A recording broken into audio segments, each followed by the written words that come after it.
We have been talking quite a bit about the midterm elections here on the Final Five. Obviously, we're a political show. All eyes, though, have been on Georgia. There are some high-profile races there, and if you haven't been paying attention, a lot of developments over the last couple of weeks. Let's get the perspective of my guest tonight. He's a political scientist from Georgia State University, Dr. Anthony Michael Kreis, who's up late with me tonight here on the Final Five. All right, so look, for years we talked about Georgia being a red state, and then we had 2 Senate seats flipped 2 years ago. Is Georgia a blue state? Is it still a red state? Is it a purple state? Or is it pointless to distill this down to a color? So I would call Georgia a purple state. Certainly for a long time, Georgia was deeply conservative, but we've seen a couple of things happen in the past few years. For one, our metro area has grown, and so Georgia has become increasingly urbanized, especially around Atlanta, but of course, in other areas like Athens and Savannah as well. We've seen a lot more diversity in terms of the people who are moving to Georgia, people from the north, a lot of racial diversity, religious diversity, and the like. And all these things have changed the kind of the baseline of who's voting in Georgia now, and so it's now much more competitive.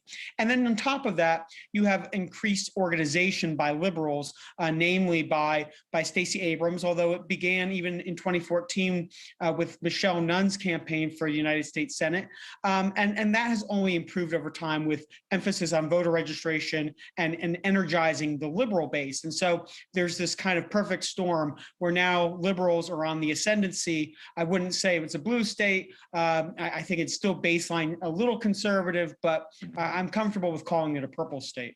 So when you look at the South, and I want to get back to Stacey Abrams in a moment here, but when you look at the people who go to vote and what motivates them to vote right now, and yes, you mentioned there has been an effort to get more liberals, more Democrats registered, which certainly figured into what we saw in 2020.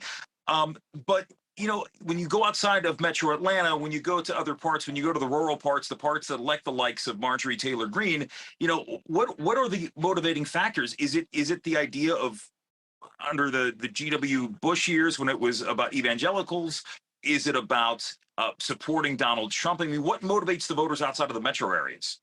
Well, I think Georgia in many ways is like Virginia, right? Where voters have become increasingly polarized on these kind of geographic lines, where urban and suburban voters, voters who tend to be more educated, are gravitating, increasingly towards liberals, and social conservatives in rural parts of the states have also felt more polarized and focused on cultural issues in large part, right? And there's this kind of grievance politics that have motivated a lot of these rural voters to come out in droves and to increasingly support Republicans and increasingly support candidates who look and talk and think like Donald Trump.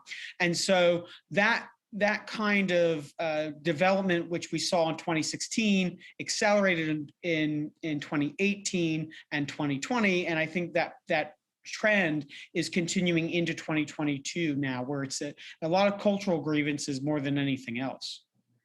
In that Senate race, Raphael Warnock, who was elected 2 years ago to fill the remainder of Kelly Loeffler's term, or obviously she ran in that race too. Yeah, I wanted with all the races going on, it was tough to remember who was running against who 2 years ago. Yeah. So you have him facing off against Herschel Walker, and we know the last couple of weeks it's been all about Herschel Walker. It's been about abortion, which we know has been going to be a topic for Democrats, and Democrats have been hoping to look past the economy and those issues that motivate voters in a midterm and think about Roe versus Wade and think about the Dobbs opinion. You know, with all those revelations about Herschel Walker, does that move the needle at all for Republicans in Virginia or in Georgia?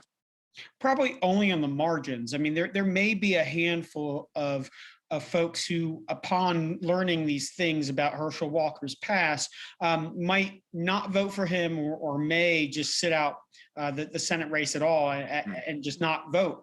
I don't think there's going to be a huge number of people who will be persuaded by that. In fact, I think a lot of the Republicans or independents who might be conservative leaning who decide not to support Herschel Walker probably were already not willing to support him anyway, given the pre-existing allegations about domestic violence and his kind of mental health and things of that nature, and his baseline qualifications. So I don't think what we'll see is a huge shift.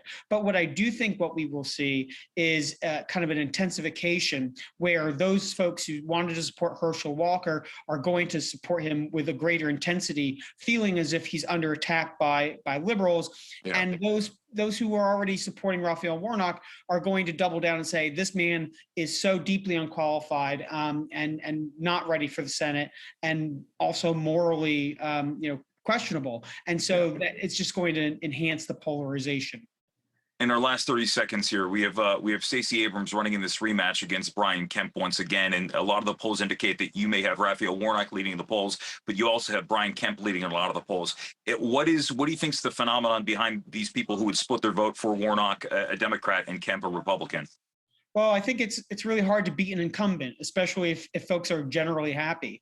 It's a much different beast to try to run in an open race where you get to define your opponent in a slightly different way for voters. And so, the people of Georgia know who Brian Kemp is and know what he's like as governor. People know who Raphael Warnock is and what he's like as senator. And I think a lot of it boils down to people in Georgia are comfortable with them in their seats right now. So we'll see. A month is a lifetime in politics, though. Yeah, no kidding. Anthony Michael Kreis, good to see you tonight. Thanks for joining us. Thanks for having me. And the Final Five is back right after this.